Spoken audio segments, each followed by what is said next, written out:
All right, what's going on, everyone? My name is Matt Dart. I'm the host of the PT Profit, Leverage, and Lifestyle Show. I've got an absolute superstar on with me today, Mr. Morgan T. Nelson. I've known Morgan for a few years now, back from network marketing with Isogenics, and I've seen him flourish with multiple businesses, multiple companies. Yeah, I'm super excited to dive in. How are you today, my friend? Mate, I am good. Yeah, blast from the past. Hey, it's been a hot minute since we've connected. So it's good to see everything you're doing here, the podcast. So yeah, man, I'm fired up to be here and chat with you guys. Awesome. For those who don't know, do you want to give us a quick rundown of your history, I suppose? Like, as I said, like we met during the network marketing stages, which is probably about 4 or 5 years ago now, to be honest. Do you want to run us through kind of what's been happening in your world? Since then, Yeah, yeah, go for it. Oh, no, you can yeah, yeah, pull that if you want. yeah. Well, long story cut short, just to kind of give context for listeners, is before the whole world of entrepreneurship and business, I was a carpenter. So I was working away every single day, 12, 13, 14 hours a day, sometimes 7 days a week for weeks on end. And it didn't take me too many years. I think it was about 3 years working as a carpenter before I really started to look for other ways to make money. I'm like, this can't be the only way. And I came across network marketing. That's where we found each other. I had no idea what it was. It's funny, like, because if everyone listening to this is a PT, they've probably definitely got their different stigmas of isogenics for sure. I would probably say being in the health and wellness space, but luckily I didn't have any kind of stigma or nothing like that. So when I came into it, I just saw it as a vehicle. I saw it as an opportunity to make money online. I had no idea about any of it, and um, it kind of opened me up to the world of entrepreneurship, opened me up to the world of business, personal development. And that's when I really kind of started to work on my mind because I understand that we all want to have massive success in our life. We all want to have amazing results. We want to be on a beach like what you're on right now, Oxford, right? We all want to be in, like, have this freedom, but why don't we do it? I've never, I've trained tens and tens and tens and tens of thousands of people in person and online all around the world now. And I've never met someone that has said to me, if I said to them, hey, would you want to have a lot of money and all the freedom in the world? I've never had anyone say no. So everyone's got the goal, but why doesn't everybody achieve it? Why doesn't everybody actually pursue it? And I started to get fixated on this because I started to want to tell my friends about network marketing. I'm like, why don't you guys do it too? And there was all this conflict and friction, and I didn't get it. And I started to really understand the mind. And what I understand now is that 80 to 99% of all of our results in life come from our mind only, our psychology. Because the skill set and the how to do business is quite simple, really. Like all we need to do is find a problem, okay? Like find an ideal client, a niche. Who's the people that what's their problems? Can we create a solution to their problem? Then you create an amazing offer that they can't say no to and then you over deliver like crazy. Like that's kind of it. Like business is very, very simple. But why does it so many people get stuck? Why do people get stuck in the self-doubt, the judgment, the procrastination, the self-sabotage, all these types of things? It's all to do with the psychology. And I got absolutely freaking obsessed on this. And 2.5 years into my journey, I was financially free. I moved to Mexico. I never worked a job ever ever since then. And um grew that business pretty well as the number one incomer in the whole company under the age of 25 years old. And then when I just kind of transitioned out of it, because naturally I wanted to keep teaching people about mindset. I want to keep teaching about all the things that helped me in my journey. And by the time I was 28, we've made now millions of dollars online. I've started my own companies that teaches just personal development, mindset, business. So we run seminars now. I think you've been to one. So we'll run like seminars, we have Dreamfest, we do all these types of things because what I realized is for the last decade, I'm 30 now. So for the last 9 years, I have just been absolutely obsessed on one thing, one question. How the fuck did I go from this absolute mess at 21 to then financially free by 23? How on earth did that happen? I've been obsessed on that. And my whole life's work now is actually teaching people the things, the formula to create their dream life as well. So that's the huge thing we're kind of doing now because I have nailed it down to an absolute method. I call it the Dream Out Loud method. I've narrowed it down to a formula that people can follow and literally create any sort of life they choose, if that's the big thing, if they choose it. Because the thing is, a lot of people have these limitations, but the fact is, if they fight for their limitations, then they'll sure keep them. Most people have limitations, but they'll defend them. I say, why don't you build this business? Oh, because little Sally might think this of me, but who cares about Sally? Oh, but you don't understand, Sally, right? People have these limitations, they have these things inside their head, and they defend who they believe they are. So, the psychology of our performance matters way more than the vehicle that we're actually in, the work that we actually do. So that's kind of brings up to what we do now. And yeah, like you said, with multiple companies now, travel around the world, having fun, doing our thing. And yeah, that's my main story, I guess. Yeah, awesome. Yeah, I have done a few of your events. So like I don't live down on the Gold Coast anymore, so I try and do some of your stuff when you're up here in Brisbane. But yeah, I'm curious to know, like obviously the mindset's been a massive shift for you over the last, probably 7, 8 years or so. But I've noticed a lot of people from network marketing are also kind of, I don't know if you're still doing network marketing, but like for example, Reese I know is running his own business now as well. So do you feel like that kind of set you up to run your own business in effect? For sure, like network marketing is great because you can fail 99% of the time and still succeed over there.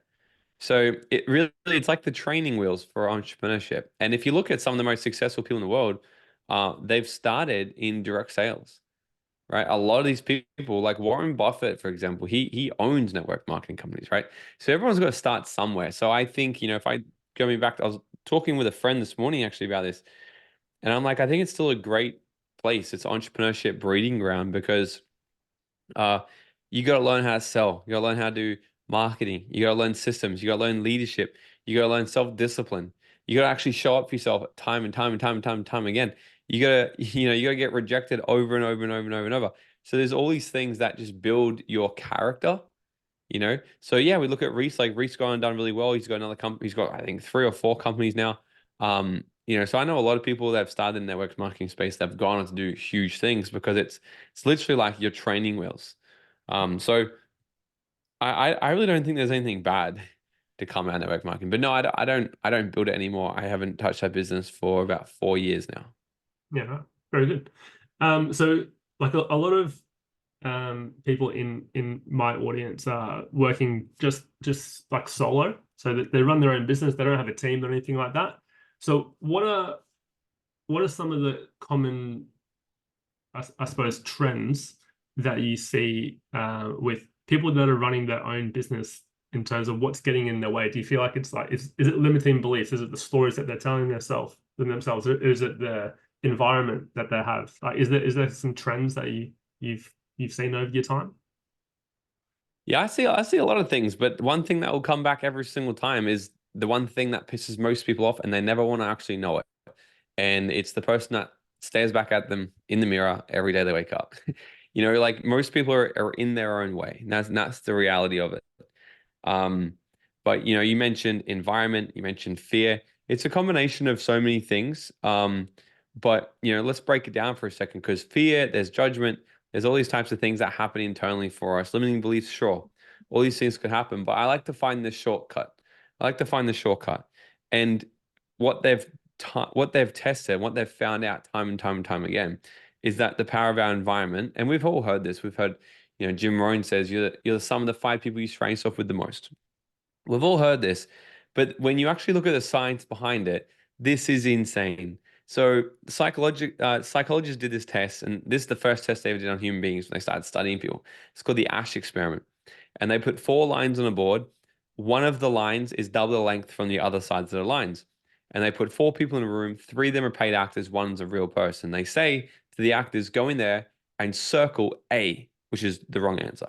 So they go in, they ask the people, they say, hey, put a line, put a circle around which one here is different from the rest. So all the actors, they circle A, and it's the same as the rest. And the real person goes in, he's like, what the hell are you talking about? Clearly, this is double the size, and he circles C. And then they reset and they do it again. They tell them to do the exact same thing. They go in And he looks at them this time with a little bit of doubt in his eyes. He's like, no, it's C. I swear it's C, like, right? And then they redo this, they redo this, they redo this, they redo this 4, 5, 6 times. Usually what happens every single time by the time they get to the sixth, the real person circles A as well and joins in with the pack. And what they've shown, because we've got three different parts of our brain. And I've talked about this experiment. Sometimes people are like, oh, I would just choose to see still. Like, yeah, like probably not though, right? You probably wouldn't because there's a part of your brain that runs all of your behavior without you even knowing. And it's called the mammalian brain. It's our instincts. It's our primal instincts. It's the oldest part of our brain. It's anywhere between 2 to 10 million years old, this brain. It's got so much coding in there that says to us, this is safe and this is not safe. And if we think back 10 million years ago, you're a caveman walking around. Where are you safer? With the clan or without the clan? You're walking down, you're trying to go get yourself some food, you're going hunting, and a tiger jumps out in front of you. If you're with 100 of your brothers, you'll slaughter that tiger. But if you're by yourself, you're fucked. Okay. So the primal brain understands that we are safer when we're with the clan. And the number one pride directive of the unconscious mind is to stay alive. Like it keeps us safe. So it's really important to understand this when we're looking at business, we're looking at growth. The main thing our brain is doing is analyzing everything. 2 million pieces of information every 1 second our brain analyzes, okay? And it's going, is this safe? Is it not? If it's not safe, I'm going to avoid what's not safe or what I perceive will be painful because we don't want pain, we don't want death. That's the main thing we'll do anything to avoid. So if we're looking at the environment and there's been so many tests like that done, wouldn't it make sense that if you're surrounded by people that if you're thinking to yourself like, hey, I want to be an entrepreneur, I want to be a business owner, I want to do my own thing, but all the people around you are normal. All the people around you are mediocre. All the people around you, they don't have goals, they don't have ambitions. And when you say to them, hey, I want to be an entrepreneur, they laugh at you, they ridicule you, and they say it's never going to work for you. What are you talking about? People like us, we don't do those things. Eventually, what's going to happen is it's going to drown out your own inner ambition and you're going to join in with the pack. You'll give up what you know is true. You'll give up what you actually want to do because it's safer for you to fit in. But the most horrible thing is you'll fit in, you'll be with your clan, but you'll always know that you gave up on what you know you could do. So a lot of people are continually fighting between these things in their head. So the environment, if we want to look at how do we solve the problem, change the environment. It's like the main thing I talk about. The main thing I talk about is change your fucking environment. The fastest way to most successful in life is to get around people that believe a lot more than what you believe, that they believe in themselves more, that their normal is we do business. We're entrepreneurs. We are successful. This is what you do. This is how you be happy, all these things. Because if they're talking one talk, right? If they have one conversation, what's gonna happen? Eventually you're gonna be like, shit. Well, if my old beliefs say that I'm not good enough, I can't do this, but all these people really do believe in themselves, eventually what's gonna happen? You're gonna do what feels normal to do for the pack. You'll be brainwashed, but you'll be brainwashed this time in a more positive manner.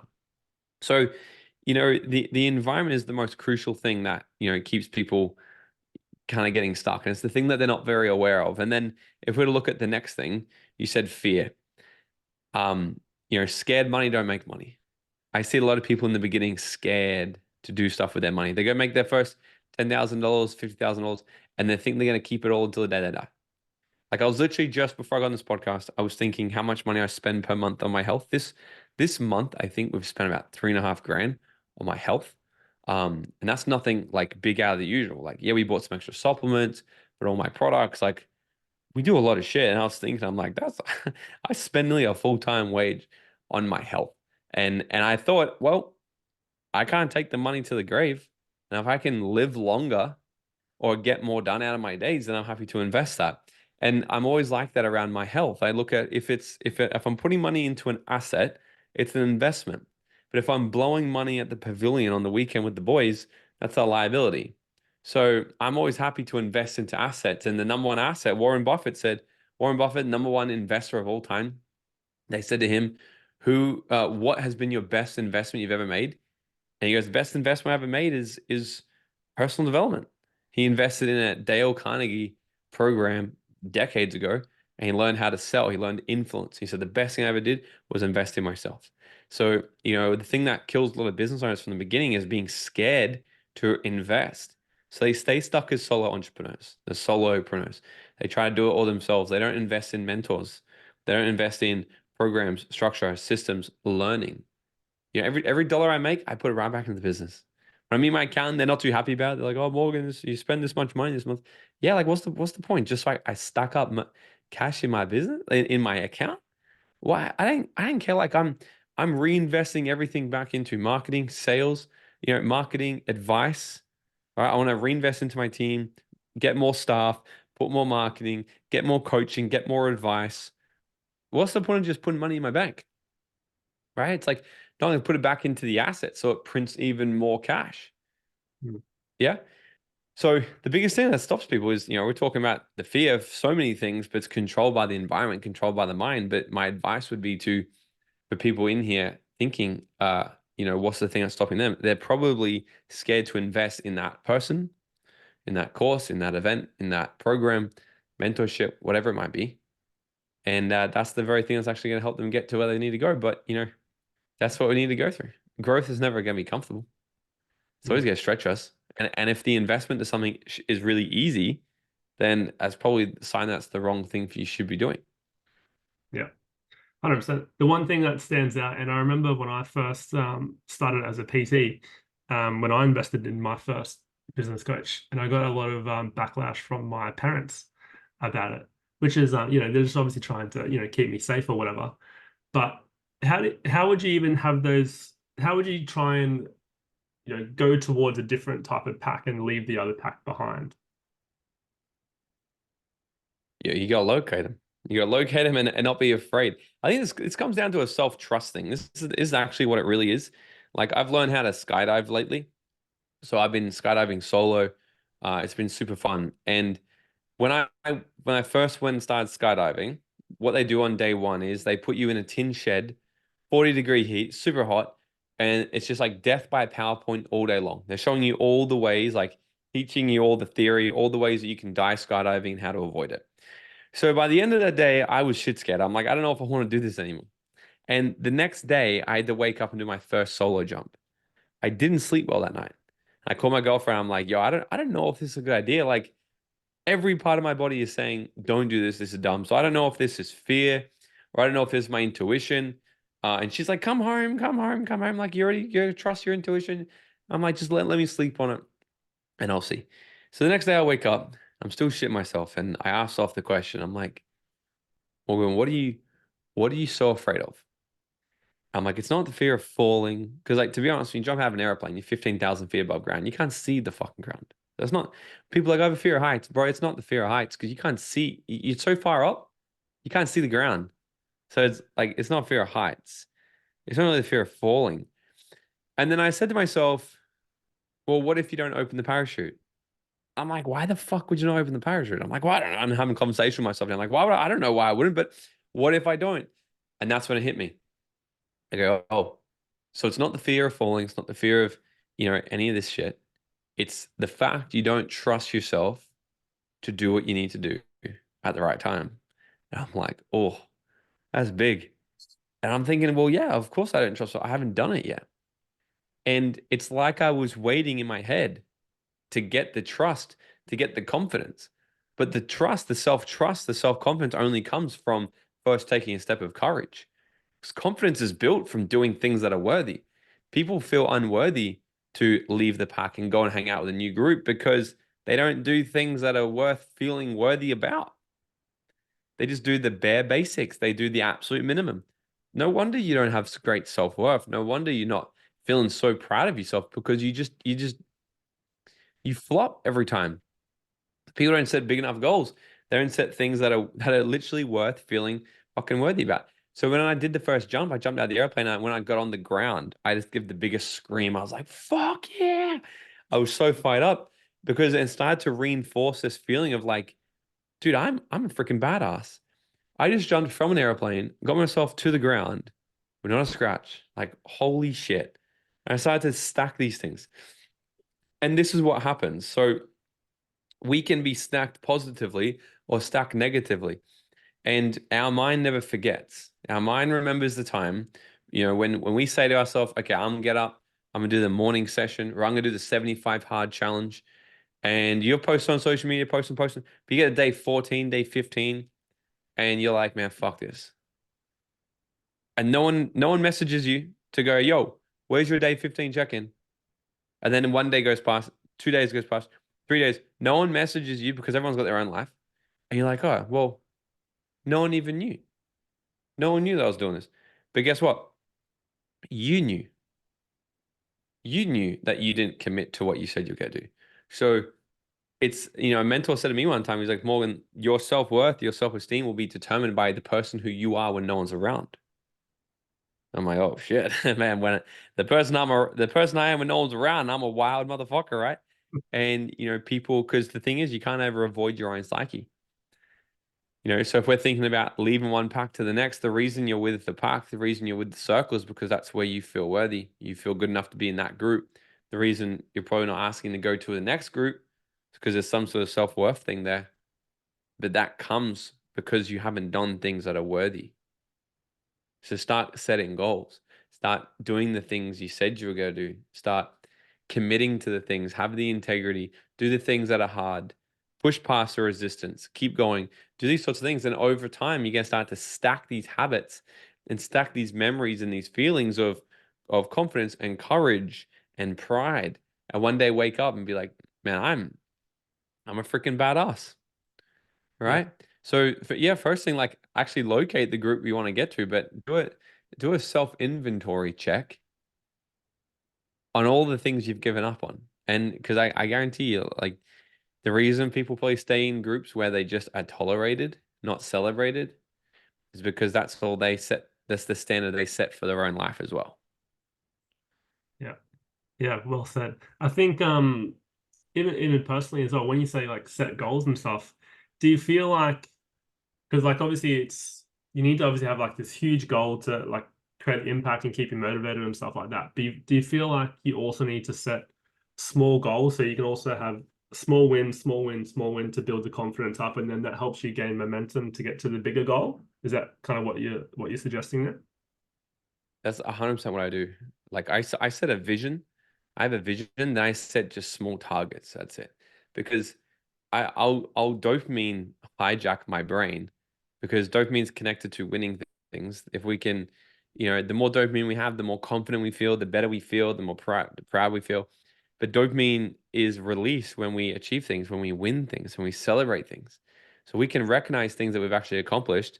Like even the smallest things, I'll even do this if when I've got like my tasks, so I love lists. And if I complete things today that weren't on my to-do list, I'll write them down and then cross it off again.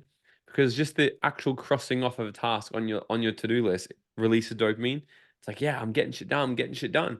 My most productive days are the days I have a to-do list and I'm just smashing my list. Bang, bang, bang, bang, bang. So I will set a huge vision, but then break this stuff down into quarterly goals, monthly goals, weekly goals, daily goals. So every single day I can feel like I'm actually on track to the bigger thing. And to be honest, I hope I never hit the bigger thing. I never want to hit. I've hit big goals before and I got so pissed off because I was like, well, for two reasons. I was thinking, well, now what? Mm. Now what? What's next? And then I also thought, fuck, I hit the goal. What if I had to set it bigger? Maybe I would have hit that. If I hit the goal, I'm annoyed because we'll demand from ourselves whatever is needed. That's it. Necessity. Necessity is what brings out determination in somebody, right? If I say to someone, hey, go build $1 million business in the next 90 days, and I'll take you on a magical island to Bali, a magical trip to Bali, some people are a little bit motivated, but they're not going to really disturb their sleep pattern, interrupt their workouts. Like that, I mean, they don't really care. But if I put a gun to their head, hey, I'll shoot you in the fucking head. If you don't make $1 million in the next 90 days, necessity has been increased. Now the necessity of them having to do it is really freaking high. So if we can increase the necessity of actually achieving things in our life, then we're more likely to also get them done too. So yeah, that's how I'll break them down. I think it's a kind of good thing because we set a goal, then we'll just go, okay, well, what's required of me to achieve that? But if we set a goal like 10 times bigger, that's why I'll just set stupid ass big goals that are so exciting. But they'll demand more from me than I ever would have asked for before. Love it. Awesome. Let's dive into like Dreamfest. I haven't done Dreamfest yet, but I have done some of your smaller events, and obviously Dreamfest is obviously like one of the bigger ones. So, what can people expect if they come along to your Dreamfest? I think you recently announced Kerwin Ray is one of the speakers. I Hmm. think someone, who else is, there was one other person, right? Daniel G. Daniel G. Awesome. What can people expect if they come to Dreamfest? Or how do people get an invite to Dreamfest? Yeah, super cool. So Dreamfest, firstly, is sick. Like this is the third year we've done it. Last year we had James Smith speak at it. So James is huge in the fitness industry. So a lot of your listeners should probably know James. He spoke at it. So it used to be a 1 day event. This year it's gonna be a 2 day event filled with just insane speakers. We have DJs, we have after parties, we have networking events. It's the one-stop shop for entrepreneurs every single year. So if you're an entrepreneur, a business owner, and you're looking to grow your mindset, grow your money, grow your business, grow your wealth, you got to be at Dreamfest. So pretty much, I'm bringing Kerwin Ray, #1 business strategist in Australia. Daniel G's coming over from America. He's top sales trainer in the world.